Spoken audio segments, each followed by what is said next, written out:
Donc je me présente, je suis Mathilde Sachs, je suis responsable du développement des usages et de la communication pour Arte Éducation, qui développe entre autres le service Éducarté.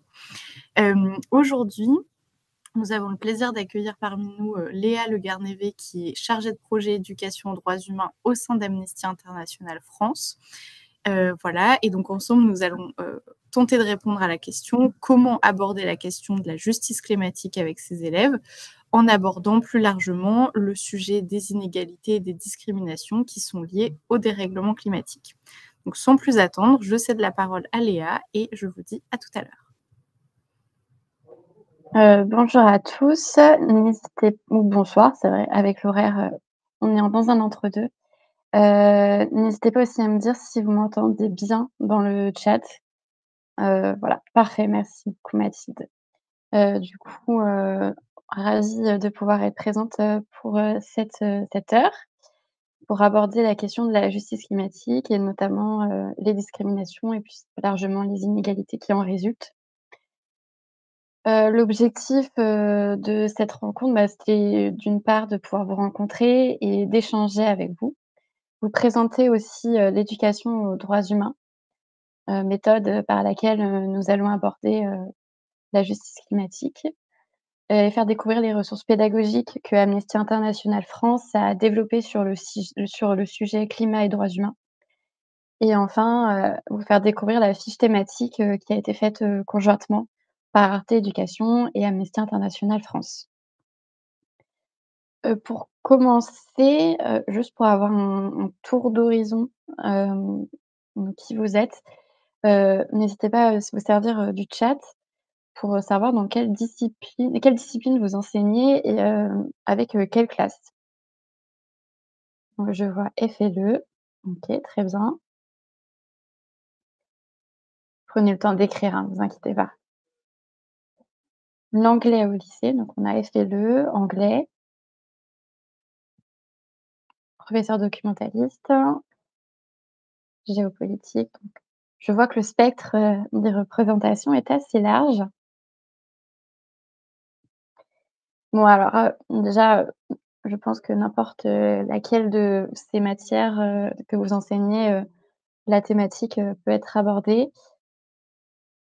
Enfin une autre question, est-ce que vous avez des connaissances sur les ressources en éducation aux droits humains d'Amnesty International?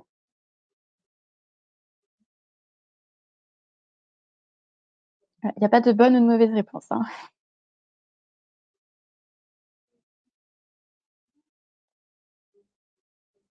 Alors je vois des premiers noms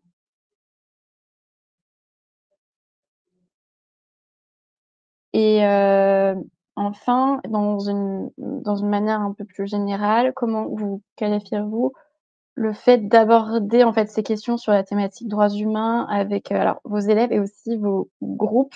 Parce que du coup, je vois qu'il y a pas forcément que des élèves. Est-ce que ça serait difficile, facile? Est-ce que c'est quelque chose que vous faites déjà en un mot ou 2 mots dans le chat? N'hésitez pas.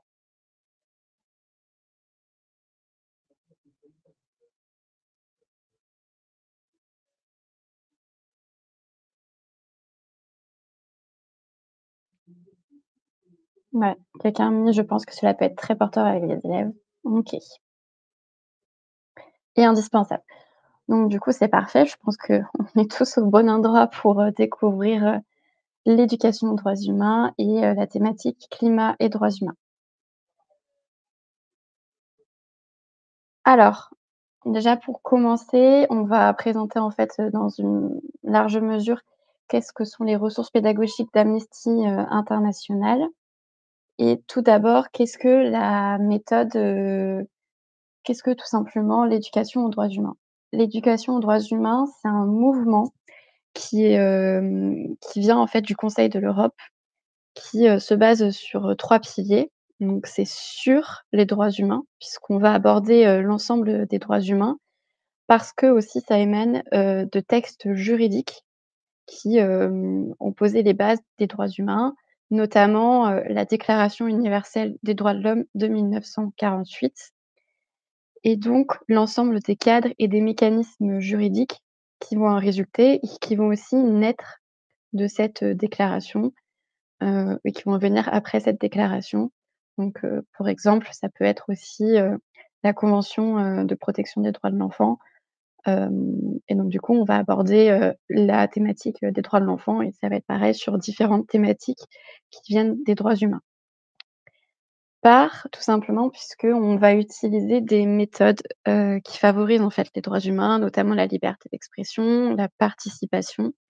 Donc, c'est des méthodes, qui font vivre ces droits humains et dans un cadre aussi qui respecte les droits humains, puisque on est dans un cadre, de bienveillance, on est dans un cadre de respect et aussi de limites. On fait bien attention à ce que, cela se passe dans le respect, de la loi, des droits énoncés et donc c'est par ces méthodes ouvertes et c'est par ces méthodes participatives. C'est tout simplement pour, développer des capacités et des, attitudes qui permettent de promouvoir et de défendre les droits humains. L'idée, c'est tout simplement de faire en sorte qu'on ait des individus qui savent et connaissent les droits humains pour ensuite pouvoir les dénoncer, les promouvoir, les mettre en avant, les protéger et dénoncer des situations qui puissent, bafouer les droits humains. Donc on appelle ça, nous, la méthode, sur, par, pour. Alors donc Amnesty International, a rejoint, l'éducation aux droits humains. Alors on met ça en place grâce à différentes, ressources qui sont disponibles de manière, gratuite sur notre site internet. Vous aurez les liens à la fin de la présentation. Donc, on va avoir des livrets pédagogiques, à destination, notamment du public enseignant, mais aussi, qui peuvent être utilisés par des acteurs, de l'animation ou, simplement des acteurs en posture d'animation face à un groupe. Donc pour l'instant, on a 4 livrets, un sur la Déclaration universelle des droits de l'homme, un livret sur la peine de mort et son abolition, un livret sur les discriminations et un livret sur les discours toxiques. Ce sont des livrets ils se composent en différentes parties. Souvent, ça va on pose la définition, après on va aller vraiment sur, des concepts un petit peu plus, compliqués, pour ensuite aller sur, des explications de thématiques, des explications de cas pratiques et on va finir souvent par des solutions, créatives. L'idée, c'est que ça soit facile de prise en main, mais avec une possibilité d'adaptation et de flexibilité. D'ailleurs, on est très preneur des retours, quant à ces livrets pédagogiques, pour qu'on puisse, après pouvoir, adapter nos ressources, adapter nos méthodes, on est demandeur d'un retour, du terrain. On va proposer aussi des interventions, de nos militants. C'est des militants qui sont formés à l'éducation, aux droits humains, qui vont intervenir auprès, d'un groupe. Heu, Ils sont, joignables via notre site internet. On va proposer ensuite, un accom un accompagnement, donc avec, des formations, des webinaires. Par exemple, le prochain webinaire est en mars prochain, 12 mars et va aborder là la thématique, des discriminations, faites, contre les femmes et on a différents webinaires, sur l'année ouverts à tout le monde et on a des formations et enfin on a aussi notre espace pédagogique avec, nos différentes ressources, pédagogiques qui sont en différents thèmes, donc issus de la lutte, pour, les droits humains, donc les différentes thématiques, c'est, les fondamentaux sur les droits humains, lutte contre les discriminations, liberté d'expression, lutte contre les discours toxiques, droits de l'enfant, droits des femmes, asile et migration, abolition de la peine de mort et climat et droits humains et via, comme je vous l'ai dit, donc des méthodes participatives et actives complémentaires au programme scolaire et via du coup des supports, différents supports. Ça va être des activités de mise en mouvement, des débats, des études de cas, des activités créatives, excusez-moi. Bien sûr, je vais les détailler, plus tard, dans la présentation quand je vous présenterai nos différentes, ressources pédagogiques sur, la justice, climatique. Donc c'était un peu le panorama de ce qu'est l'éducation aux droits, humains et de ce que Amnesty propose et comme je vous l'ai dit, on a une thématique qui va porter sur, climat et droits humains. Alors, pour, tout vous dire, c'est la dernière thématique, qui est née, sur, l'espace éducation aux droits humains. Alors déjà, pour faire un 1 temps, on va peut-être partir sur la définition. À Amnesty International, l'ensemble de nos ressources pédagogiques, que ça soit sur, n'importe lesquelles de nos, thématiques, tout ce qui est contenu est cadré par le droit, international et par un cadre juridique, strict. Donc, on fait toujours ça, on pose les bases avant de pouvoir expliquer les conséquences que ça peut avoir sur, les droits humains et pouvoir sensibiliser. Donc c'est un petit rappel, très très court, hein. Vous inquiétez pas, on va pas faire un exposé. Le dérèglement climatique donc correspond à une hausse globale des températures. Il entraîne, également des événements météorologiques extrêmes, une évalua une élévation du niveau des océans, des changements de la biodiversité ainsi que tout un éventail d'autres conséquences. Et ce changement climatique va avoir des conséquences sur, les droits humains, donc, notamment droit à la santé, droit à la vie. Depuis, les 2000, on estime que 4 millions de personnes sont mortes du fait, du changement climatique. Droit à un logement, droit à l'accès à l'eau, droit à l'éducation, droit à l'autodétermination des peuples, puisqu'on a souvent des peuples qui doivent quitter leurs îlots puisque, ne sont plus habitables à cause, du changement climatique. Donc il y a un voilà le lien entre, climat et droits humains. Pourtant, les conséquences du changement climatique sont différentes entre les individus et les populations, notamment entre ceux qui créent, en fait, le changement climatique et ceux qui vont le subir. Donc on appelle ça un impact, différencié. Souvent, c'est les personnes qui n'ont donc très peu de poids, en fait, sur le dérèglement climatique qui vont subir et on va avoir plus de personnes qui vont être, impactées par, le changement climatique, qui vont être beaucoup plus vulnérables. Donc c'est là où on va avoir les premières inégalités. Ça va être les femmes, les enfants, les, populations certaines populations, les personnes handicapées, en fait, des personnes déjà vulnérables dans un 1er temps, qui vont se retrouver encore plus vulnérables à cause du changement climatique et donc c'est un premier pas d'inégalité et c'est là où la justice climatique va être le fer de lance pour, essayer de gommer ces inégalités, au moins ou du moins d'associer, en fait, des enjeux de lutte contre le dérèglement climatique à ceux de justice sociale. Comment compenser? Donc ça passe par la justice climatique et notamment par l'angle, des droits humains, puisque souvent, quand on fait face à des procès, climatiques, c'est l'angle humain qui va primer. On va passer par l'angle humain. Si par exemple, quelqu'un est impacté, dans son droit, à avoir, en fait, un logement sain, son droit à la vie, il va invoquer ce droit-là pour pouvoir aller devant les tribunaux. Voilà ce que c'est la justice climatique, qui va permettre de, pallier à ces inégalités qu'ont causé ou qu'ont renforcé le changement climatique. Donc voilà, c'était ça ce 1er temps, de définition qui va permettre après de poser les bases pour, nos ressources, pédagogiques. Bien sûr, c'est des choses qui vont être, abordées, dans ces ressources pédagogiques. Alors nos ressources pédagogiques, elles se retrouvent dans une de nos pages, thématiques. Donc c'est la page thématique, dédiée au climat et aux droits humains. Donc, vous avez différentes pages thématiques à Amnesty International. Malheureusement, climat et droits humains ne fait pas encore l'objet d'un livret pédagogique, heu, dans le futur, hein, peut-être, mais bon, on a néanmoins beaucoup de ressources pédagogiques qui se retrouvent, dans notre page thématique. Une page thématique, Amnesty International, donc qui est disponible gratuitement sur notre site internet, je le rappelle. C'est toujours bon d'avoir ce petit rappel-là. Va se composer en différentes parties, et selon un déroulé qu'on va retrouver pour chaque thématique chez Amnesty International.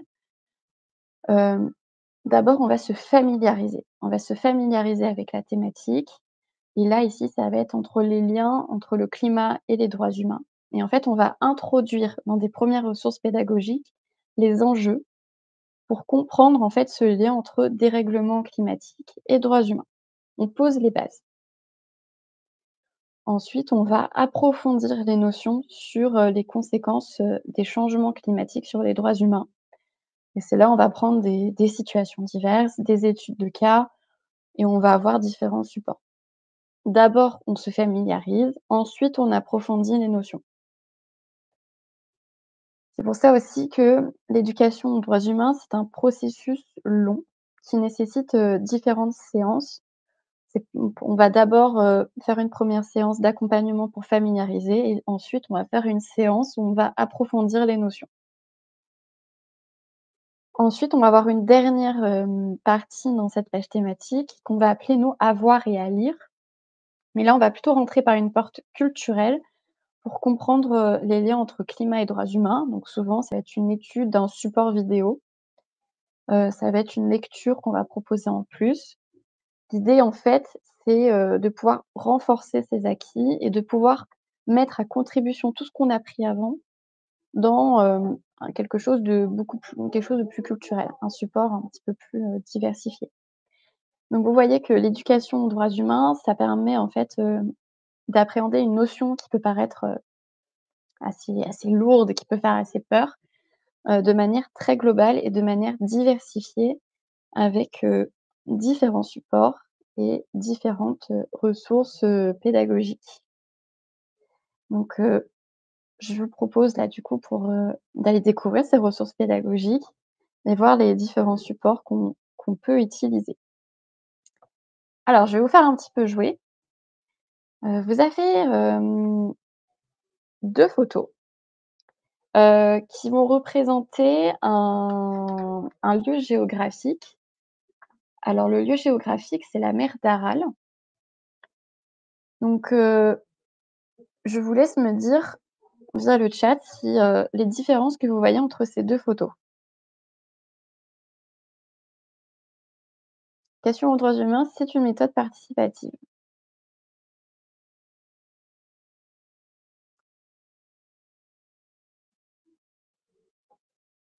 Je vois que ça a écrit. Donc, ça peut être voilà, on parle de sécheresse, la mer s'est asséchée, voilà.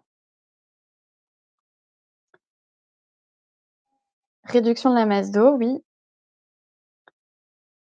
Et alors je vais vous poser une seconde question. À votre avis, quelles peuvent être les conséquences de ces 2 photos sur des droits humains? Par exemple, sur des populations qui habitent, à côté de la mer, d'Aral.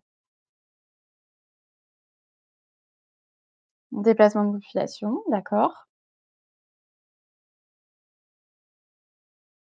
Famine, réduction des ressources, moins d'agriculture. Très bien. Alors, c'est une ressource qu'on a qui s'appelle, Quelle différence? Quelle différence? C'est une ressource qui se trouve dans la première partie de la page thématique, donc se familiariser avec les notions. L'idée, c'est que vous avez en fait, vous divisez, votre groupe, en 4 sous-groupes et vous allez leur distribuer, 2 photos comme, je vous l'ai fait, je vous les ai présentées, via la diapositive, mais l'idée, c'est de leur donner la photo. En fait, ces 2 photos, c'est 2 photos, d'un même lieu, mais à différentes époques. La première photo, c'est date de la fin des années 80 et la seconde photo, elle va dater de 2014. L'idée, en fait, c'est comme je vous ai fait, c'est de demander à chaque sous-groupe de noter les différences et de voir les conséquences que cela peut avoir sur, des populations qui y vivent. Et après, chaque sous-groupe va présenter, sa photo et va ensuite présenter devant chaque groupe ce qu'il pense être les différences et ensuite engager une discussion avec le groupe en entier pour, comprendre qu'est-ce que ça peut être l'impact sur les droits humains. Et ensuite, on vient rappeler la définition, du dérèglement climatique, donc qui, comme je vous l'ai dit, est un processus, de dérèglement, correspond à une hausse globale des températures qui va avoir une conséquence après, sur, une entraîne, des événements météorologiques assez drastiques, donc et du coup avoir des conséquences sur, le territoire. Ici, du coup, le fait qu'on ait plus d'eau sur un territoire, d'eau entre, différentes périodes d'année. et donc du coup, c'est une ressource pédagogique qui permet de poser les bases.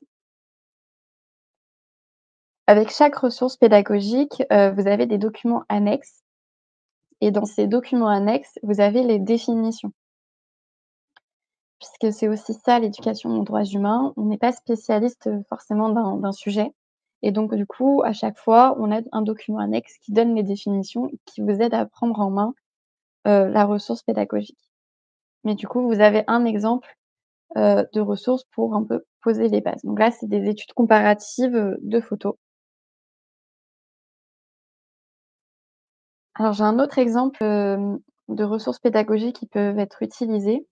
Là, on va plus aller dans la seconde partie de la page thématique on va approfondir les notions et là, notamment, en pointant du doigt l'interdépendance des droits humains et notamment comment ceux-ci sont impactés de manière très concrète en cas de dérèglement climatique. La ressource pédagogique s'appelle, l'histoire, d'Ayana. Donc, avec votre groupe, dans votre espace, vous allez créer un cercle, donc comme vous voyez sur, la photo, un cercle où chacun peut s'asseoir, sur une chaise et qui forme ainsi un cercle. À chaque personne, vous allez distribuer, une carte, droit, donc c'est un droit humain. Donc chaque personne aura une carte droit. Vous allez expliquer à l'ensemble du groupe que vous allez lire l'histoire d'Ayana. Donc c'est une histoire qui est fournie dans la ressource, pédagogique qui raconte l'histoire d'une jeune fille et comment son quotidien est impacté par le changement climatique. Vous allez expliquer que, au fur et à mesure, vous allez lire l'histoire d'Ayana. Si jamais il y a une personne qui pense que le droit qu'il incarne est, a un lien ou correspond avec l'histoire d'Ayana, alors cette personne se lève. Vous commencez à lire l'histoire d'Ayana et si vous voyez qu'une personne se lève, vous lui demandez d'expliquer pourquoi, à son avis, le droit est impacté. Donc ça peut être, comme je l'ai dit, droit à avoir une éducation, droit à un logement, voilà, l'ensemble des droits que je vous ai cités en début et si, cela convient, du coup, la personne, en fait, va avoir un début de bobine de fil et en fait, au fur et à mesure qu'une personne va se lever en déroulant l'histoire d'Ayana, on va avoir la bobine, en fait, qui va aller, le fil qui va aller se mettre, de main en main et en fait, à la fin de l'histoire d'Ayana, ça va créer, en fait, une toile d'araignée, comme vous avez sur la photo et l'idée, c'est de se rendre compte que, tout ça est interdépendant, que tous les droits qui vont être impactés par le changement climatique, c'est lié et ça rappelle que les droits humains sont indivisibles, universels et interdépendants et donc ça crée, en fait, un lien. Ça permet d'avoir une vision assez globale, de l'impact que ça peut avoir sur les droits humains et le fait d'être en cercle, ça permet aussi une discussion, beaucoup plus libre et donc c'est des méthodes participatives. Nous, on promeut vraiment cette idée-là où, quand on anime, quand on organise une intervention d'éducation en droits humains, heu, on f la personne qui participe est active dans son apprentissage. Elle apprend en expérimentant, en exerçant des activités, en se déplaçant, en s'exprimant et donc voilà, c'est vraiment, c'est le cœur de l'éducation aux droits humains. Alors je vais vous donner aussi, d'autres exemples, de méthodes, qu'on peut mettre sur nos ressources pédagogiques, toujours sur la thématique, du climat et des droits humains. Vous allez avoir, une autre idée, d'activité, c'est le débat mouvant. Donc c'est une méthode qui est assez connue. L'idée, c'est de se faire lever tout le monde, vous allez prendre l'espace que vous occupez. D'un côté, vous allez mettre un panneau, vous allez mettre «d'accord», ça va être l'espace «d'accord» et l'autre espace, ça va être l'espace, «pas d'accord». Pareil, il y a un panneau «pas d'accord» que vous affichez. Vous allez ensuite énoncer des affirmations. Donc, là sur, la diapo, c'est, «Ce n'est pas dans les tribunaux que l'on résoudra les problèmes climatiques». Les personnes qui sont d'accord vont se positionner dans l'espace d'accord et les personnes qui ne sont pas d'accord avec cette affirmation vont aller se positionner dans l'espace adéquat. Et l'idée, c'est que chaque personne explique pourquoi et essaye aussi de convaincre les autres. L'idée aussi, c'est qu'on a des personnes qui se retrouvent au milieu puisque, ils n'ont pas forcément, d'avis et c'est un peu de se laisser convaincre. Donc ça va aussi amener un débat un peu plus interactif et qui amène aussi à une expérimentation aussi de l'argumentation, de pourquoi je le fais, pourquoi je le dis. Le débat mouvant souvent se retrouve, après dans des ressources pédagogiques après qu'on ait déjà, posé les bases. Du coup, ça peut permettre, d'avancer, ça peut permettre de sensibiliser, de discuter. Une autre méthode qui est aussi très intéressante, c'est les études de cas. Amnesty International, défend en fait des personnes qui ont été injustement condamnées. Donc, on met souvent des visages sur des causes et ça permet du coup aussi de faire vivre, ces causes, d'amener aussi quelque chose de beaucoup plus, dynamique, et de faire aussi un lien un peu plus important avec, les défenseurs des droits, les présenter, de personnifier en fait une cause. Ici vous avez, la photo de Greta Thunberg qui est, la jeune, femme, cette, militante suédoise, pour, le climat. Et vous avez aussi, bien sûr, d'autres, défenseurs et défenseuses de droits, à Amnesty. Donc l'idée, c'est de les faire découvrir leur combat. On va utiliser aussi souvent pour les études de cas la méthode de l'arpentage. Donc la méthode de l'arpentage, c'est on va avoir l'histoire de ces figures, de défenseurs et de défenseuses de droits et on va diviser en fait leur histoire en différentes parties. On va faire différents groupes qui vont étudier, différentes parties de leur histoire et après on regroupe. C'est une étude de documents en différents groupes. Mais ça permet de personnifier aussi, des combats et d'apprendre sur ces défenseurs et défenseuses de droits qui sont souvent assez méconnus. Bon, là, je vous ai mis l'exemple le plus connu, mais on en a pas mal aussi qui sont malheureusement inconnus. Vous avez aussi tout ce qui est activité de simulation.